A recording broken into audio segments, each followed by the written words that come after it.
이 아침 우리에게 주시는 하나님의 말씀 사도행전 6장입니다.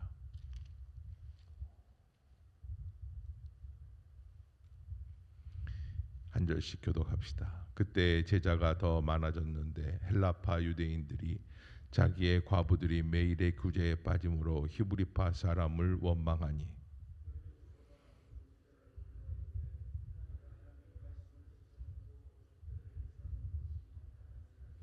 형제들아 너희 가운데서 성령과 지혜가 충만하여 칭찬받는 사람 7을 택하라. 우리가 이 일을 그들에게 맡기고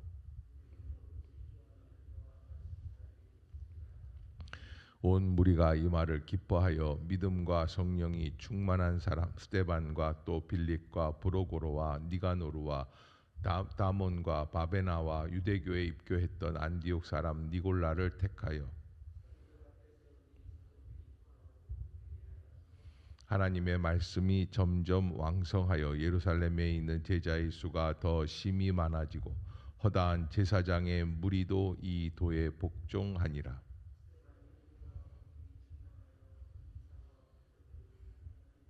이른바 자유민들 즉 구레네인 알렉산드리아인 길리기아와 아시아에서 온 사람들이 회당에서 어떤 자들이 일어나 스데반과 더불어 논쟁할세.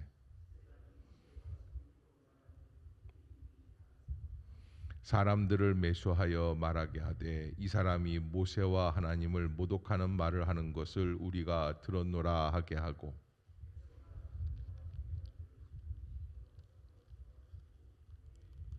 거짓 증인들을 세우니 이르되 이 사람이 이 거룩한 곳과 율법을 거슬러 말하기를 마지 아니하는도다.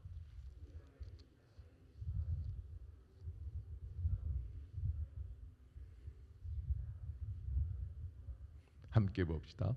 공회 중에 앉은 사람들이 다 스데반 얼굴을 주목하여 보니 그 얼굴이 천사의 얼굴과 같더라. 아멘. 할렐루야. 이 아침 죄전을 찾으신 여러분들에게 하나님의 은혜와 평강이 함께 하시기를 축원합니다. 오늘 사도행전 6장은 두 가지 일을 크게 말씀을 하고 있는데 하나는 7 집사가 선택되게 된 이유와 또 그 이후에 초대교회의 부흥의 역사를 말씀을 하고 또 한 가지 이러한 좋은 일이 있는 반면에 또 첫 번째 7 집사 중에 참 중요한 리더였던 스데반이 체포되어서 순교하게 되는 그런 과정들을 말씀해 주고 있습니다. 하나님께서 교회의 역사를 인도해 주고 계신다라고 하는 전제 속에서 우리는 하나님께서 교회를 이끌어 가시고 인도해 주시는 줄로 믿습니다. 그러기에 사람이 하는 일에 있어서 내가 어떻게 지혜롭게 그 일을 감당해야 될 것인가 라고 하는 것이 우리가 감당해야 할 그러한 역사들이고 하나님이 인도해 주시는 성령의 역사와 또 인간이 감당해야 할 부분들 안에서 나는 어떤 일을 감당해야 하는가라고 하는 것을 한 번 더 깊이 묵상을 해볼 수 있는 시간이라 생각을 합니다. 오늘 본문 6장에서 그때 제자가 더 많아졌다 이렇게 시작을 하면서 점점 부흥하고 있는 초대교회의 모습들을 우리에게 전해진다라는 것을 보게 되죠.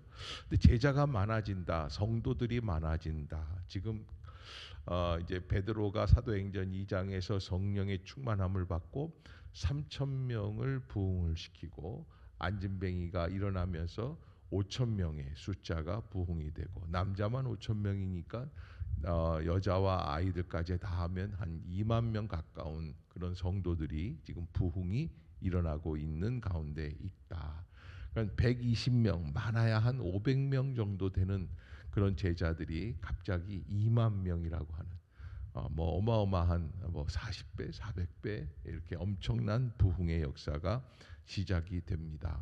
그런 부흥의 역사 속에서 사람들이 하는 일들이 좀 여러 가지로 많은 일들이 되는 거죠. 자, 6장 1절에 보면 그 중에 가장 핵심적으로 우리를 교회를 힘들게 했던 일들이 뭐냐? 1절을 한번 볼까요? 시작. 그때 제자가 더 많아졌는데 헬라파 유대인들이 자기의 과부들이 매일의 구제에 빠짐으로 히브리파 사람을 원망하니, 유무상통이라고 말을 했죠. 그래서 없는 사람이나 있는 사람이나 다 똑같이 함께 자기들의 재산을 털어서 가난한 자들을 돕고 함께 먹고 살아가는 그런 공동체가 되면서 특징이 뭐냐면, 먹을 것이 없었던 당시의 과부들, 이 과부들이라는 것은 당시에 보면은 이런 얘기를 할 수 있어요. 요즘은 뭐 그런 개념이 아니지만, 그때 당시에 과부라고 하는 것은 돈을 벌어다 줄 사람이 없는 아주 버려져진 그런 독거노인보다 더 힘든, 그래서 차상위 계층보다 더 심각한 사람들이 아마 이 과부들이라 이렇게 말을 하는데, 이게 헬라파와 유대파 이렇게 두 부류로 나뉘어져서 그 가운데에서 헬라파 과부들이 빠지게 된다. 그러니까 헬라파라고 하는 것은 어떤 의미가 있냐면, 히브리파 사람들은 본래 예루살렘에서 이스라엘을 떠난 적이 없었던 사람들이고, 헬라파 사람들은 이스라엘을 떠났다가 헬라 지역에서 살다가 다시 예루살렘으로 들어온 사람들. 우리로 말하자면 그렇게 표현할 수 있어요. 우리 헬라파는 조선족이에요. 우리로 말하자면, 그러니까 중국으로 넘어갔다가 거기에서 살다가 온 사람. 아니면 뭐 제일교포, 아니면 재미교포. 그러니까는 해외에 다니는 미주 동포라든지 뭐 이런 사람들, 그런 사람들을 헬라파라고 말을 할 수 있고요. 그런 사람들은 사실은 이제 장점이 뭐냐면, 그 헬라 지역에 갔다가 이스라엘 안에서만 경험했던 것이 아닌 헬라 지역의 문화까지도 알고 있던 그런 사람들이 들어와서 예루살렘에 자리를 잡고 살아가면서 초대교회에 들어오게 되었고, 또 히브리파 사람들은 아주 순수한 이스라엘 혈통으로 이스라엘을 밖을 떠나본 적이 없었던 사람들이다. 그런데 그런 게 문제가 아니라 구제에 빠진다, 헬라파 사람들이. 왜 그럴까요? 이 사도들의 대부분이 어떤 사람들이에요? 헬라파 사람들이, 아니 히브리파 사람들이. 그러니까 본래 유대인들 출신이라.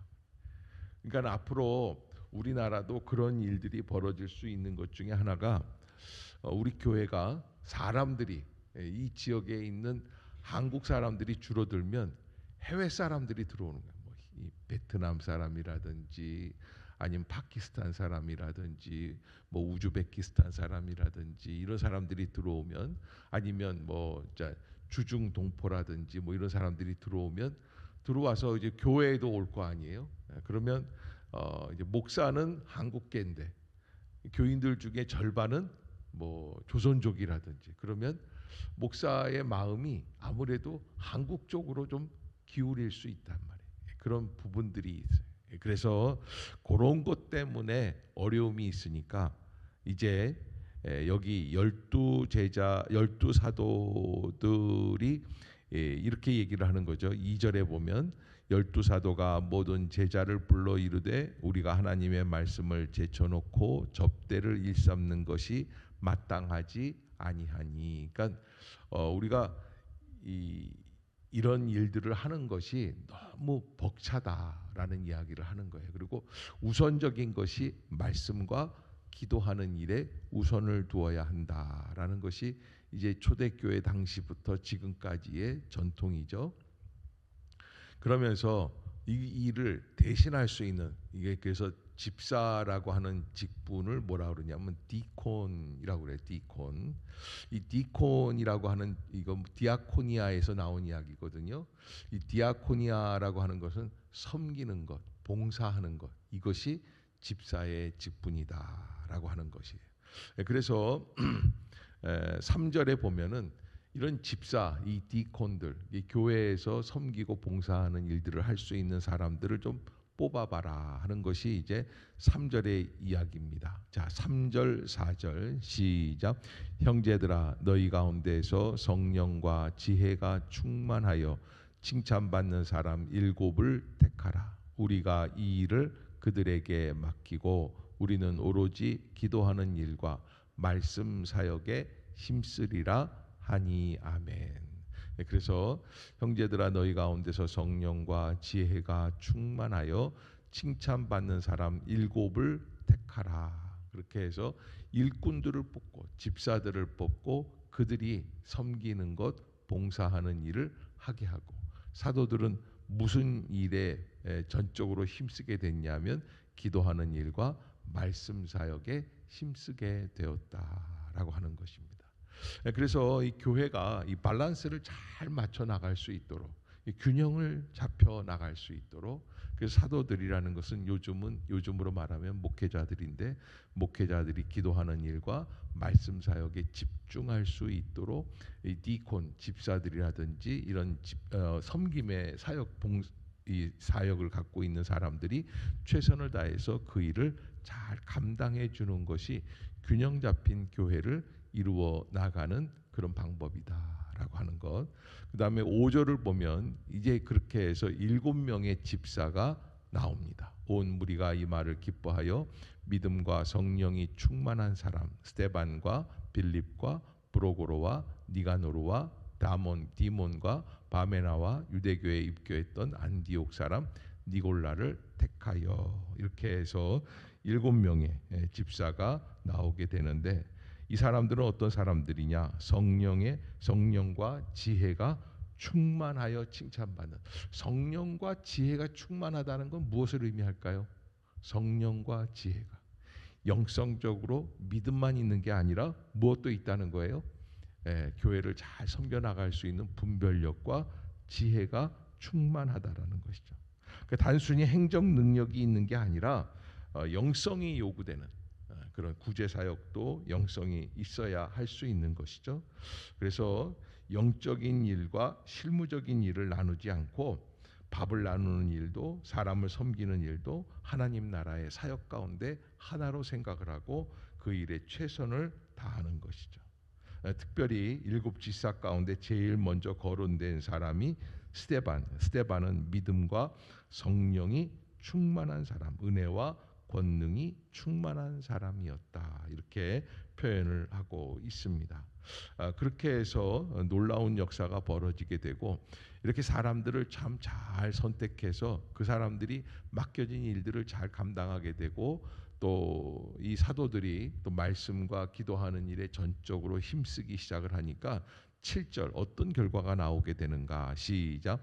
하나님의 말씀이 점점 왕성하여 예루살렘에 있는 제자의 수가 더 심히 많아지고 허다한 제사장의 무리도 이 도에 복종하니라. 아멘. 놀라운 것은 제사장이라는 사람들은 어떤 사람들이에요?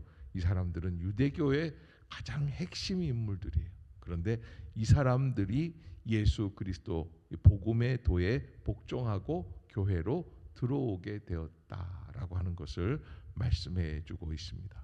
그런데 이렇게 7 집사는 잘 뽑았지만, 그러나 7 집사가 잘 뽑힌 가운데 어려운 점이 있어요. 그게 뭐냐?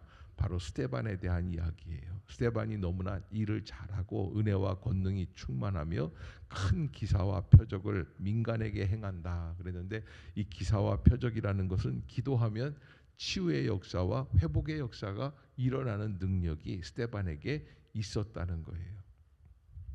그러니까 이 사람들 이런 그 스데반과 더불어서 논쟁이 일어나게 된 것이 이제 9절에 보면 이른바 자유민들, 즉 구레네, 알렉산드리아, 길리기아, 아시아에서 온 사람들의 회당에서 어떤 자들이 일어나 스데반과 더불어 논쟁을 하기 시작하였다. 그래서 복음에 대해서, 예수 그리스도에 대해서 논쟁이 시작이 된 거죠. 스데반이 지혜와 성령으로 말함을 그들이 능히 당하지 못하자 어떻게 됐냐면 매수했다, 조작했다. 어떻게? 스데반이 모세와 하나님을 모독하는 일들을 했다. 그러면서 스데반 집사가 어떻게 됩니까? 이제 순교하게 됩니다. 예, 그래서 참 귀한 인물들은 어떻게 돼요? 빨리 가는 거예요. 예, 스데반 집사를 하나님께서 초대교회의 그런 희생 제물로 삼아서 그렇게 정말 이 순교의 제물이 된 그런 스데반 집사의 모습을 보게 됩니다. 그가 이제 그 사내들인 공의회에 불려 나와서 이렇게 심판을 받는데 15절에 보면 놀라운 것은 스데반의 얼굴, 모습 이런 것들을 보면 이렇게 돼 있어요. 15절 같이 한번 읽어봅시다. 시작. 공회 중에 앉은 사람들이 다 스데반을 주목하여 보니 그 얼굴이 아멘. 그래서 그 얼굴이 천사의 얼굴과 같더라라는 것. 여기서 한 가지 우리가 한번 깊이 생각해야 될 것이 이게 이제 스데반은 사도들과는 좀 구별되어서 스데반은 어떤 것으로 선택을 받은 사람이냐면 집사의 직분으로 선택을 받았고 또 그 일에 최선을 다하고 최선을 다하지만 또 한 가지 플러스가 된 게 뭐냐면 그가 가지고 있었던 말씀에 대한 권능, 은혜 또 그것뿐만 아니라 영적인 큰 기사와 표적들. 야, 이 스데반 집사가 기도하는 건 달라. 뭐 이런 것들이 있지 않습니까? 그러니까 조금 안타까운 것은 스데반이 그런 부분들은 좀 감추는 거죠. 그리고 이제 그 후원하고 사람들을 섬기는 일에 집중했다고 하면 이런 일은 벌어지지 않았을 수도 있다. 또 한편으로는 하나님께서는 이미 스데반을 교회의 희생 제물로 예수 그리스도와 같이 그렇게 예정하신 것이 아닌가라고 하는 것을 보게 되는데 어찌 됐건 스데반 집사는 그 사람들 앞에서 순교하는 순간에도 그 얼굴이 천사의 얼굴과 같았더라라고 하는 표현을 쓰고 있는 걸 보면 얼마나 그가 성령의 이렇게 감동으로 그 일을 하고 있는지를 알 수 있습니다. 사람이 하는 일이 아니라 하나님이 하시는 일처럼 그렇게 그 일을 담대하게 감당해 나가는 것. 지금 그 이번에도 트럼프가 중국 그 시진핑하고 미중 회담을 했습니다. 그때 이제 공개되지는 않았지만 중국에 있는 우리 그 조선족 계열의 김명일 목사를 구금하고 그리고 그를 신문하고 괴롭히고 하는 그런 것 때문에 김명일 목사에 대한 그 이제 추록을 시키려고 하는 그런 운동이 시진핑과 함께 갔던 종교계 지도자들이 중국과 이렇게 계속해서 그 일에 대해서 회담을 벌인 것으로 얘기가 돼요. 중국은 지금 제가 그 5월 달에 갔던 중국은 30년 전과 비교하면 천국과 지옥과 같은 그런 차이예요. 어마어마한 경제적인 발전이 있어요. 그런데 엄청난 경제적 발전에도 불구하고 중국은 종교를 탄압을 하고 특별히 기독교를 자기들이 민주화와 과학화, 선진화를 만들어가는 일에 최고의 걸림돌로 삼고 있어요. 그리고서는 기독교를 탄압하는 거예요. 특별히 목회자들을 체포하고 구금을 합니다. 그리고 언제 나올지 알 수 없는 어려운 상황에서 어쩌면 김명일 목사가 나이도 있고 그러기 때문에 어쩌면 지금 사경을 헤매고 있을지도 모른다. 빨리 그 사람을 나오게 해야지 된다라는 운동이 오히려 미국 쪽에서 벌어지고 있고 미국에 있는 기독교인들이 계속해서 이 중국에다가 압력을 행사하고 있는 것으로 보게 됩니다. 그런 면에서 중국은 잘못된 방향으로 가고 있다라고 하는 것을 우리가 꼭 기억하고 중국의 민주화뿐만 아니라 복음화를 위해서 기도해야 되고 중국 전체 12억이 넘는 인구들 가운데 예수 그리스도를 믿는 사람들이 이게 이제 개방 정책이 폐쇄될 때까지 직전에 보면 1억이 넘었어요. 1억이. 예. 우리나라 전체 인구가 5천만 명이라고 하는데 그 우리나라 전체 인구의 2배가 넘는 사람들이 예수를 믿고 있습니다. 그 대륙에. 그런데 이러한 그 중국 정부의 시진핑 정책에 따라서 기독교를 박해하고 핍박하는 그런 역사 속에서 그들이 얼마나 믿음을 잘 지켜나갈 수 있을까 하는 일에 우리가 최선을 다해서 기도를 하고 이 땅이 사람의 손으로 복음화되는 것이 아니라 하나님의 능력으로 복음화되게 하여 주옵소서. 기도할 수 있어야 됩니다. 그리고 우리에게 주어진 자유, 우리에게 주어진 그 신앙의 자유를 우리는 정말 나의 욕심, 나의 생각, 내가 편한 대로 사용하는 것이 아니라 우리는 지금 교회에 오는데 이 김명일 목사 교회에다가 이 현관에다가 누가 교회에 들어오는지 CCTV를 설치하겠다는 거였어요. 사실은 그래서 오는 사람들을 체크를 하고 이 사람들을 감시를 하겠다라는 건데 김명일 목사가 그거에 거부했다가 이렇게 된 거거든요. 그런 일들에 대해서 우리는 뭐 CCTV로 감시하거나 그러는 당국이 없습니다. 그런데 그럼에도 불구하고 지금 우리가 많은 숫자가 이 코로나 이후에 유튜브로 예배를 드리는 우리에게 주어진 자유에 대해서 우리가 방종하려고 하는 그런 성향이 한국 교회는 생기기 시작을 했죠. 그래서 또 특히 가나안 교인들이라 그래서 교회 예수는 믿지만 교회는 안 나가겠다라고 하는 분들도 있습니다. 아무튼 이러한 모든 문제에서 우리가 동일하게 책임 의식을 느끼고 우리가 어떻게 해야 이 시기에 하나님 앞에서 깨어서 중국을 위해서도 기도하고 우리 한국에 있는 교회들도 온전히 올바르게 성장할 수 있는 교회가 될 수 있을까라고 하는 것을 한 번 더 생각해보고 모쪼록 우리가 세상 일도 하면서 직업을 가지고 살아가는 사람들입니다. 그러나 하나님 앞에서 어떻게 해야 내가 교회를 좀 더 잘 섬길 수 있을까 하는 일에 우리의 마음을 열고 최선을 다해서 하나님께 영광을 돌릴 수 있는 그런 복된 성도들이 될 수 있기를 주의 이름으로 부탁합니다. 기도하겠습니다.